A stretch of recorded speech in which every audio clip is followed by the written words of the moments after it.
This is episode 615 of the Rio Grande Foundation's Tipping Point, New Mexico. I'm Paul Gessing, president of the Rio Grande Foundation, New Mexico's free market think tank. You can find out more about the foundation at riograndefoundation.org. I am very pleased to be joined this week by Leanna Derrick. She is an independent researcher who is right now doing a fair amount of research on a group called Emerge New Mexico, which plays in politics in New Mexico on the Democratic side of the aisle with a very progressive, left-leaning mindset. So welcome to Tipping Point, New Mexico, Leanna. Thank you, Paul. What a pleasure to be here with you today. And thank you for having me. Yeah, well, we just had the primaries last week. We did. And it was, one of those, obviously, primaries are within the parties themselves. But while I had thought maybe New Mexico had hit the progressive ceiling in terms of especially the Democratic Party and their kind of approach to picking candidates and who they were going to have representing Democrats in Santa Fe, they made another lurch to the left. They sure did. And your research about Emerge New Mexico kind of gets to, I think, the heart of who is in many ways behind this shift. And you really have, I think, your finger on the pulse of a lot of what's going on with Democrats in New Mexico. So, well, thank you. Talk a little bit about why you got into this and what you've kind of uncovered over time. Well, I think it's an interesting story. You know, having been in politics the last 4 years, and that's newbie by New Mexico terms, I was really interested as to see, why we lost. We had some really great candidates, and then I was. You're talking about Republicans in 2022, right? Yes, Okay. and it was really interesting. And so what I did is I did some deep dive research. I took some time off, and I said, I want to really get into politics in Bernalillo County. So it's a third of the vote of the state. And I wanted to look at the candidates and campaigns. And then I looked at thoroughly, the conservative side. And then I thought, well, now we got to dive into the Democrat side. And I really didn't know a lot of the players. And as I began to look at their campaigns and races, I found a really interesting thread. And I began to pull on that thread. And the thread was Emerge New Mexico. And just really what it is, it started in California in 2008, and they started women's training programs, and they were funding like incubator programs to get these candidates off the ground and into races with incredible success rate of winning, because they build a structure around the candidate so that they're hedging their votes to win an election. And then what I began to see is that we had four really candidates that were first time through, and they just wiped out the Republican competitors. And then I looked a little bit at their backgrounds. I went, this is really interesting. And really all I have done, everything I have is really public information. But what was interesting, if you ever played the game dot to dot with your children, you start with one dot, and you draw a line, you draw another line, and pretty soon you have a picture. And that is exactly what Emerge has. What's really amazing is that on the Democrat side, they all know about Emerge. What was surprising is that the conservative voices and the conservative leaders, it was largely dismissed as just a women's training program. But what happened since 2008 when they brought it to New Mexico, and understand we're in 2022 at that time, was that it grew. It grew, and it grew progressively, and it grew steadily until when I look back, it's like, well, yeah, they started with a few, and then they began to increase their rank and numbers, and to the point where New Mexico has the largest number of Emerge Democrat women in office at all levels, local to state, congressional level, than any other state. So that means that New Mexico is leading the pack in policies set down by this national group called emergeamerica.org. And so I'll just stop there. Do you have a comment? Okay, so the idea was taken from California, and this specifically is a organization that works to get not just women, but progressive Democrat women elected to offices specifically in the legislature, or are we talking All about levels, all all levels? levels, from Okay. school board, local elections, even in the DNC and the Democrat parties, all the way and up to the highest levels of government and congressional leaders. In fact, Katie Hobbs, in the governor in Arizona, she is actually an Emerge graduate. So they are alums, and it's more of like I would say it's a sorority because it's once you go through the training program, you're considered part of the group.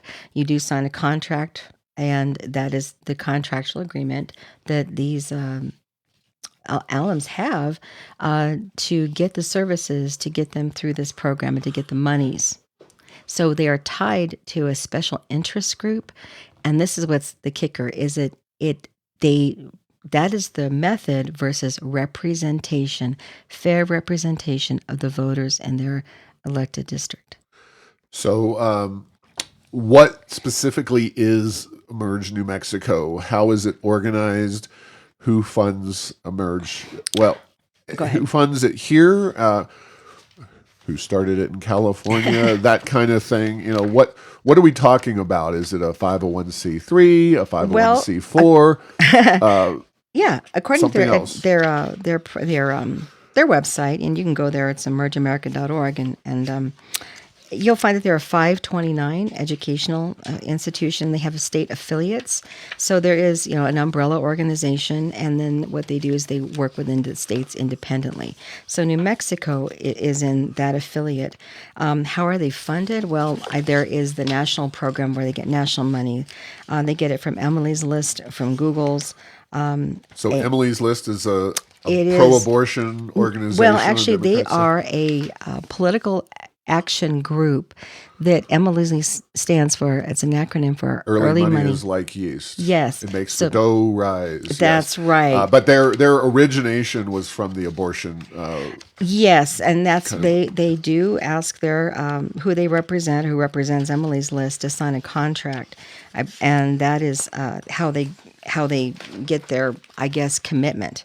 So the candidates who do receive Emily's List money have a commitment to defend what Emily's List stand for, and that is the pro-choice movement. And that pro-choice movement here in New Mexico has largely been at the efforts of our legislators and politicians who have been from Emerge. So, And namely, that would be Liz Thompson. do you know how many states have emerge groups within their borders? You mentioned California, Arizona, Katie Hobbs, and here in New Yes, Mexico. I believe you, and you can go to their annual report and find all this on their website. But I believe it's like 27, but they're growing.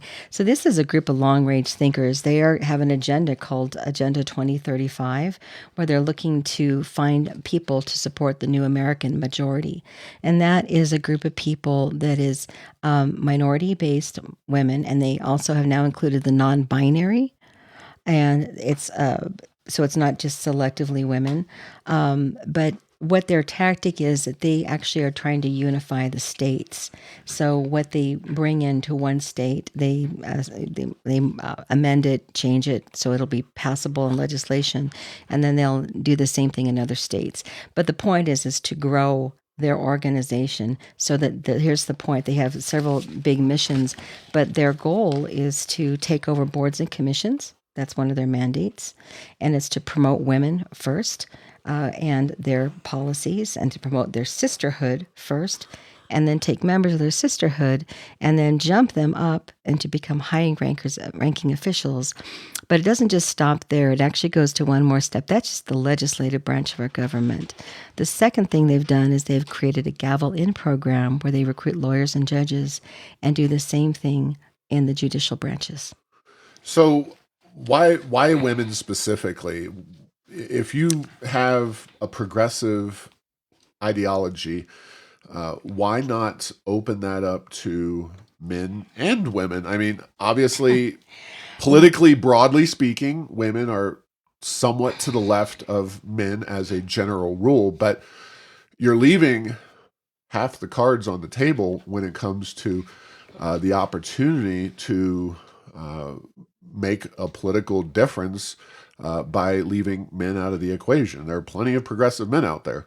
Well, you're right, and here's I believe it's actually a statement that I heard them say is that, well, even taking our last election, more women voters turned out, meaning they actually got to the polls than men, and so that is, I believe, the premise of their thinking that they can turn out more women. It's very clear that when their message is women have the power. Now, can I just return a little bit back to progressivism? Why is it so bad? Why is what this group is doing in progressivism so not right? Well, I just want to say that this group actively promotes DEI, diversity, equity, inclusion. And the concept of DEI is not merit based. It has nothing to do with what you've attained or what you've earned. It's simply based upon the color of your skin. Now, I am a Native American woman, and that would mean that I would be entitled. But I don't believe that that's right. I believe that meritocracy is something that is upheld in our it's not in constitutional, but it's also part of our free enterprise market system. Well, you don't have to convince me. I know I don't. I'm talking preach to the choir right here. Yeah, their agenda is not right for New Mexico and virtually any other state, and DEI is just one of the many areas that we have real philosophical differences with progressives. Although, if I were to have honest progressives who cared about things like corporate welfare and fighting against that, and fighting to make sure that tax dollars are used effectively and efficiently to actually achieve goals. I mean, if you really get down to it, progressives should take the side of the parents and the child against the unions and the special interest groups. But we know in reality that, especially here in New Mexico, the progressives always take the side of political power because they are never held accountable for it. And this last election was a perfect example of that. So let's talk a little bit in more detail about their electoral successes at Emerge New Mexico. And at the risk of sounding like an infomercial for Emerge and their successes, the fact is that we're not talking just about the 24 primaries. We're talking about, it seems like years and years of this shift that we've seen moving New Mexico from, kind of a blue state, a Democrat-controlled state, but into what can only be described as a very, very progressive mindset in terms of our elected officials. So, talk about some of Emerge New Mexico's big wins. Sure. Well, just what you're saying is that progressivism, if it worked, it would be fine, but it's not working. It's not happening here in New Mexico. The policies, as a result of progressive policies, have put us 52nd in education. We are a very, very wealthy state in terms of our gas and oil production, and yet our people are poor. I am a candidate in the International District of Albuquerque, which was formerly called, for all the years I was in college, called the war zone because of high crime, homelessness, drugs, and yet I see people lying on the street in the middle of the day because they have nowhere else to go.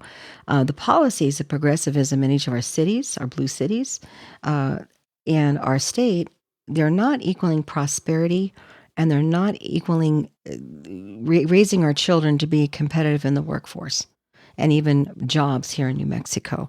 So when I say it's not working, so what does it mean we have these new people? Well, just to kind of give you the numbers, what was very, very interesting is that in the election, in this primary, Emerge had 53 candidates run in between the House and Senate.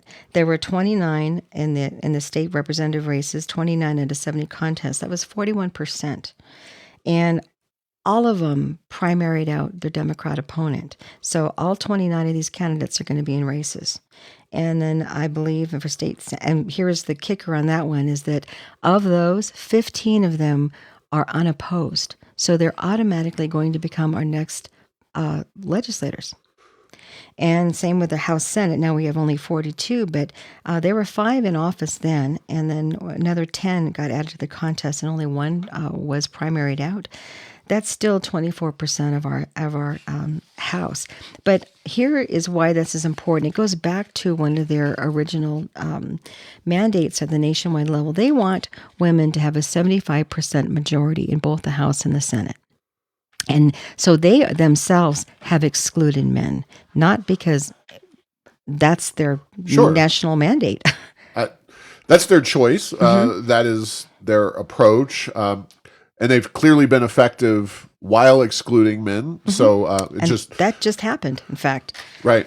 And so just to name a few names, what was very interesting, there's a little more causation to this, but we don't have time to get into it now. But what I'd like to talk about is that there was recently, one of their mandates of this group was SB 3, which is the Paid Family Leave Act. And that was something we only lost by one vote. And in order for that to happen in a Democrat majority House was that we needed to have conservative Democrats side against that bill, and some did. What was interesting is that those same people were primaried out because they put an emerge in the primary with them, and they were primaried out. And three of those were Hispanic men: Ambrose Castellano, Harry Garcia, and Willie Madrid, all long-term Hispanic legislators who were really loved by their voters. But they were pushed out because they voted against SB 3. Sure. Well, I mean, that's what progressives do, is they take whatever issues are at hand. It could be abortion. It could be paid family leave. It could be John Arthur Smith, where he did not want to tap into the permanent fund for their previous pre-K infatuation. But the fact is that sadly, I mean, on the Democratic side in particular, but in many past general elections, people have gone ahead and voted for those candidates. And I certainly spend a lot of time at the Rio Grande Foundation attempting to educate voters about the harm of some of these policies. We don't take stances on abortion. Certainly, we're not fans of taxpayer-financed abortion. But ultimately, it comes down to the electorate and what they want. And it seems like, obviously, Democratic voters want more emerged candidates. I mean, they won 4 out of 11. One of those was retiree. But this is not a one-year thing. This is a year-after-year thing. There's no question that New Mexico has moved politically to the left. And it seems like the voters keep voting that way. So I don't know. What do you have to say to that? Well, you know, I did work for the Trump campaign in 2020 as when I first started working, you know, as a junior door knocker. But what I believe this, and I've lived here all my life. I'm Native American. I'm from these communities. I went to college here. What Pueblo or tribe? I'm actually Navajo. Okay. I'm Navajo from the Four Corners area. I'm sorry. Actually, my family's from Kayenta, which is Arizona, but I always Fair call enough. Four Corners Navajo. That's what people just click into. But the conservatism, now that's a really interesting word. You know, conservatism, where does it come from? We got all these political words now. What do they mean? Well, we get the conservative view from two documents, and that's actually the Old Testament. We get, you know, some moral teaching there, and then we also get it from the United States Constitution. And from those two documents, we get a pretty, I guess, some, not rules, but maybe some protocols or just ways of life that makes us conservative. And when we depart from those, it's more progressive. And that's, you know, progressivism, you know, what is happening with that is it's a mask for Marxism. And Karl Marx had 3 things he didn't want you to have, or any person to have under a Marxist construct, was that destruction of the family unit, your right and connection to worship God, and your right to own personal property. And that is the direction that progressivism is going with these social programs. And I think is that, you know, while you're educating the voter, I think a lot more education needs to be done in this vein to tell voters that when you were a Democrat Party from, you know, the Roosevelt administration, you were grandfathered in by your parents, it's not the same party. What you're thinking it is not who the Democrats are today, because the majority of our Democrats in leadership are progressive. And they're not going to protect those values that you hold dear, your right to worship. There's so many, you know, Catholics here, other religions here, but that's so important. And then family.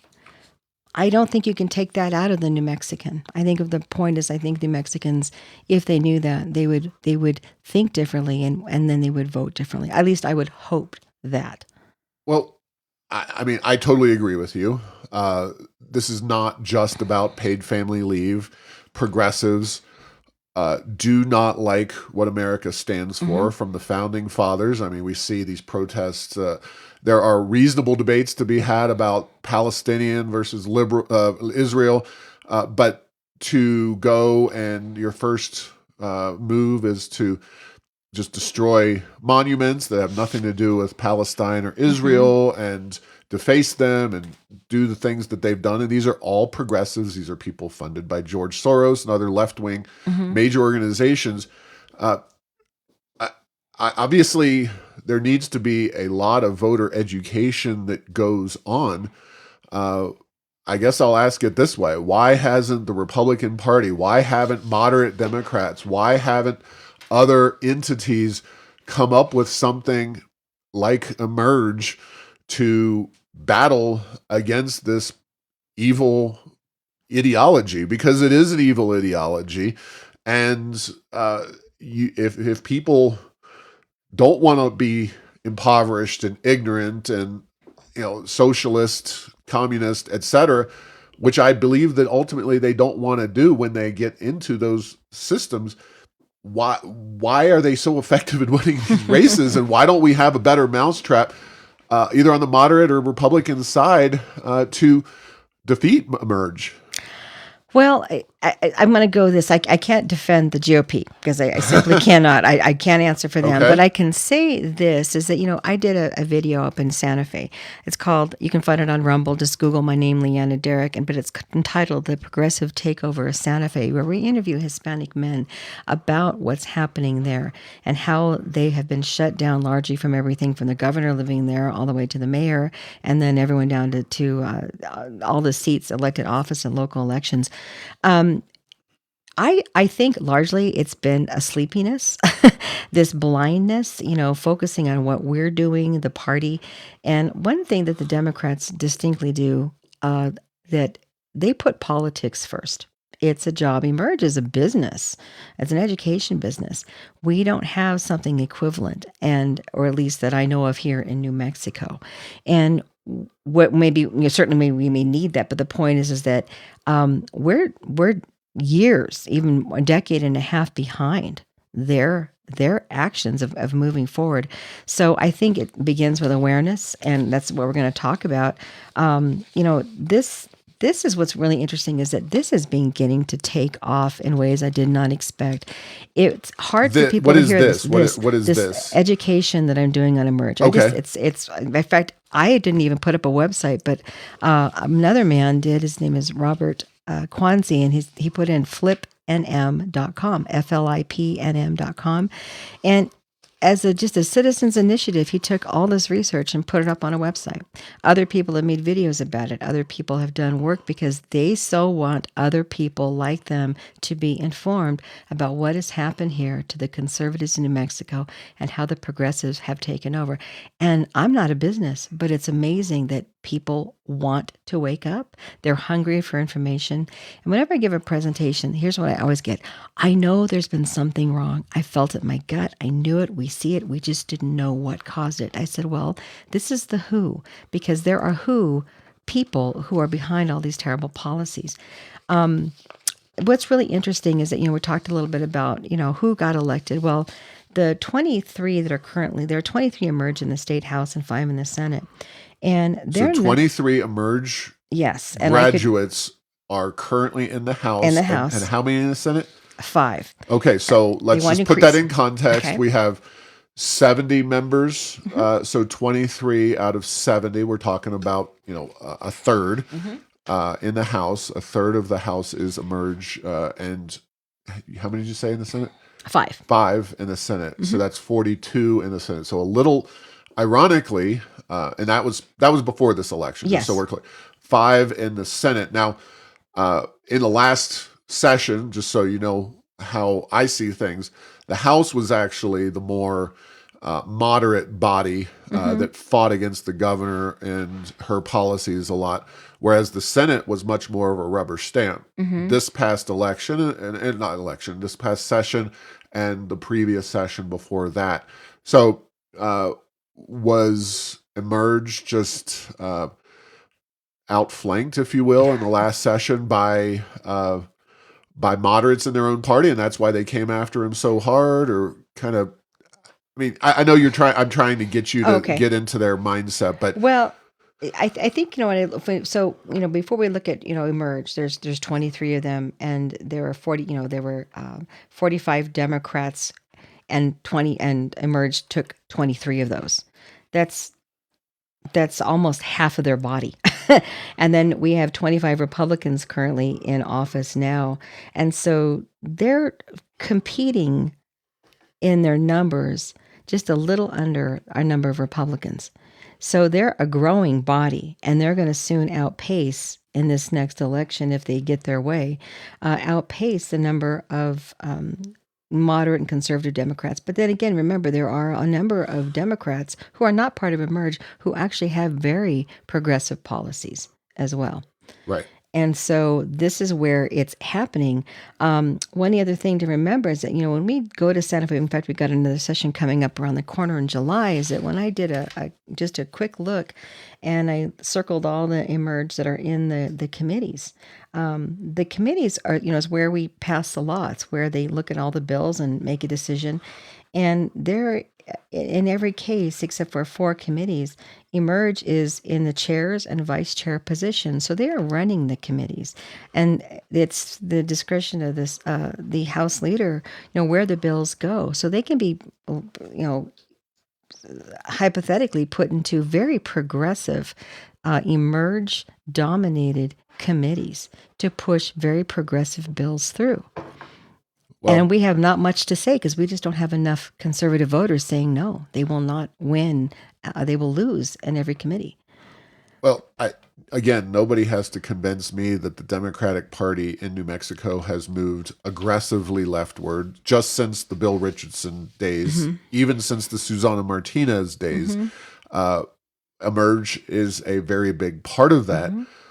But until the voters or a combination of voters and some kind of grassroots entity decides to push back against them, the voters, one of my favorite all-time political commentators, H.L. Mencken, his quote is, "Democracy is the theory that common people know what they want and deserve to get it good and hard." And that could be Emerge's motto, because that's the way they do things. I mean, they're not fooling anybody. Right. Everybody knows that these are quasi-socialistic, hard left progressives, and the people keep voting for them. It's Democratic voters and Democratic primaries. It's some combination of voters in the general election. So you don't have to convince me that Emerge is not on my side or that they're a bad influence in New Mexico politics, but how do we fight them? That's what I want to know. Well, so, you made a good point. What are the voters going to do? Well, it's going to be really interesting after this session and others. People are starting to say this session is that they are shutting out the voters, meaning that whenever there is an Emerge-dominated committee and we hear a bill, they largely shut down the voter. They limit our time. They won't let us all be heard. They have an agenda in pushing their agendas through. So I think we're going to see a lot more watchdogging of this. We're going to see more people paying attention that this, is, where is this happening in which committees. I think we're going to see, we definitely know which candidates are running up against an Emerge. And I won't say they're going to be ready. What I'm saying is that the voter base in those districts is being informed. They're starting to inform the voters that, do you really want this progressive incumbent to win another election, or shall we try something different? And I think that's again where it's going to take pace. We've got 5 months before we get to general. Emerged pours a tremendous amount of money in the races, and I just really want to cover this. Is that on all those 15 unopposed races, they still have national money from their funders coming in, as well as their own ability to raise funds in their own campaigns. But they don't have to raise a dollar because they've already got the seat.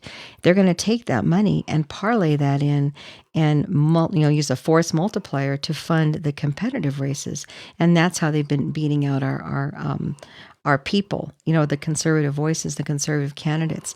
I think now that voters are seeing this, there's an opportunity for voters to say, you know what, we're going to vote with our dollars and we're going to put money behind this candidate and not the Democrat progressive. I'm hoping that's the case. I'd like to see that.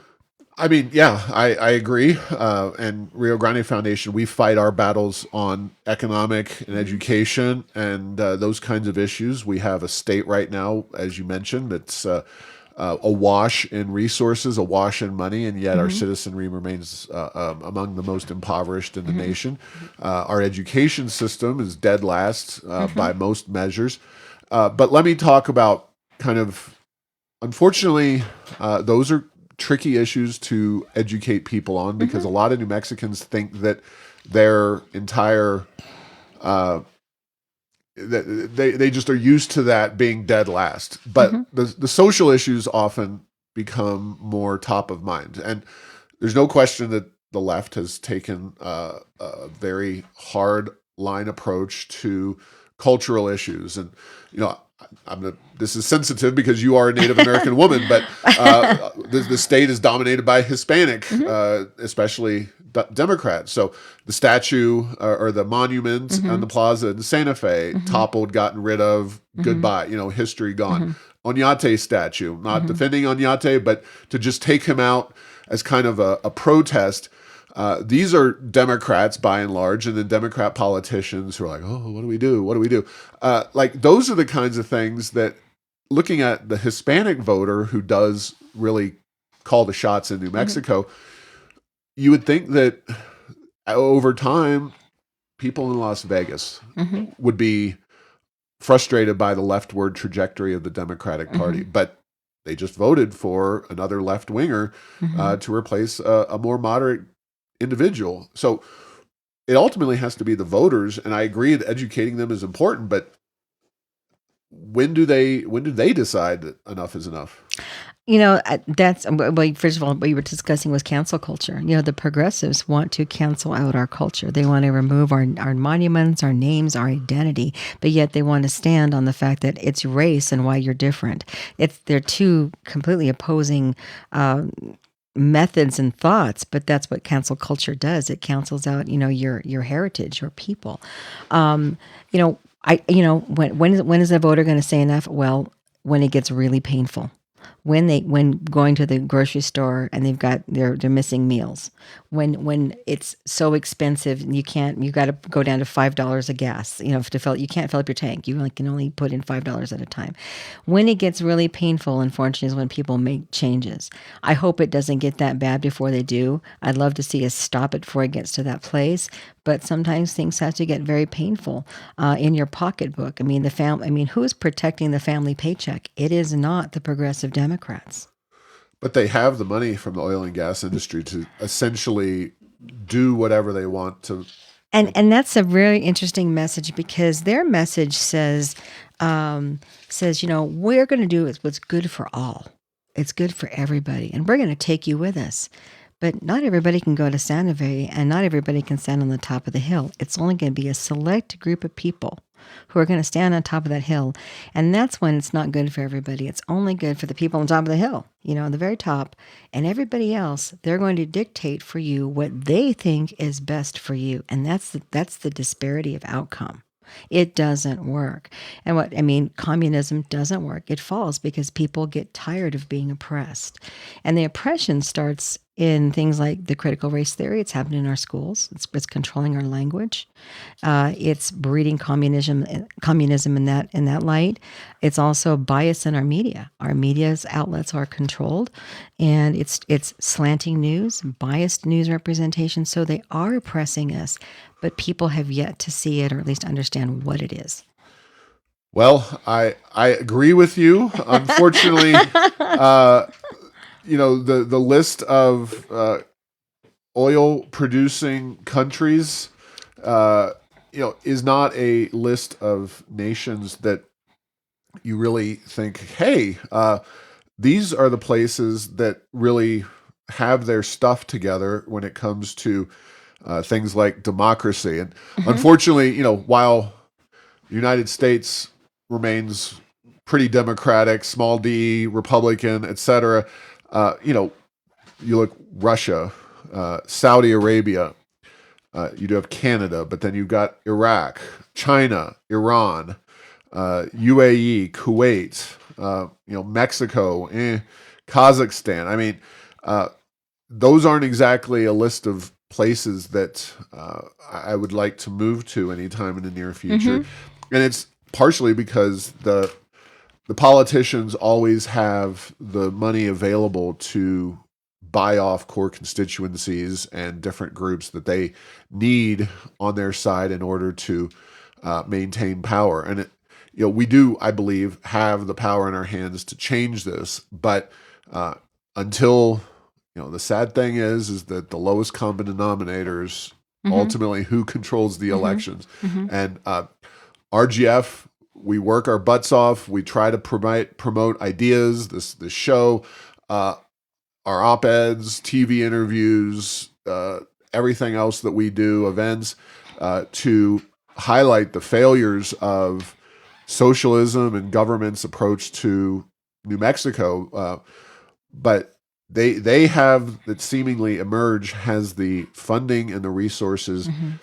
to win more often than not, Hmm. and they just have unlimited money, and it's tricky. So we're about to the end of the show, but Sure. if you have any kind of marching orders, any thoughts as to Well, where we go from here? Obviously, November and the election is yeah. absolutely critical. Uh, Well, my contact information is in the show notes, and you can call flipnm.com and look at what a citizen has put up on their website about more about Emerge. But I like to speak to just constituent groups. I love to come in and talk and teach on this because it's fascinating, but it's also deeply troubling, and I think that's why it's become so popular is because people want to know what has happened to New Mexico, our beautiful, beautiful state, and what's going to happen in the future when more progressives and members of Emerge, because they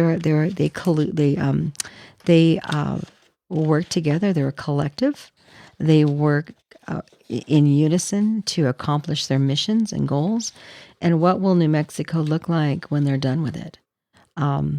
Really frightening, and disturbing thoughts there, because their policies are not good. Maybe the people are good, but what they're standing for is bad. Well, if you, I'm also of the opinion that knowing thine enemy is a very important aspect of all of this. And you can go to emergeamerica.org. Mm-hmm. Can specifically look at the states that they play in, which is a lot. Not just blue states, although blue states are emphasized, but Texas Yeah. is on that list. So are Arkansas, Louisiana, Alabama, Georgia, South Carolina, Tennessee, Kentucky. Uh, I mean, it's a pretty So, lengthy list. just one really quick thought. What was interesting is that prior to my work and doing this research, they had listed every one of our legislators, all the people that had gone through Emerge. And as soon as this came out and people started asking questions, they revised their website and took every one of the names, not only off New Mexico, but every other state. If you're so honest and upright and forthright and doing good for the people, why would you hide that information? Why did you have to go dark? Yeah. Just a Well, question to think about, listeners. all right. Well, we got a lot of work to do, Leanna, and there's this organization is definitely not going to go quietly into that good night. We're gonna have to fight them and slay them, and right now they're winning for sure. So Hmm. thank you very much Well, thank you for for having me on. all this information, and let's see if we can have some success in fighting back against the progressive demons. So thanks for listening to this week's episode. Find all episodes at tippingpointsnm.com or at the Rio Grande Foundation's YouTube channel. Subscribe to the show at Apple, Stitcher, or tell Google Home to play Tipping Point New Mexico. Thanks to Path 3 Marketing for producing this show.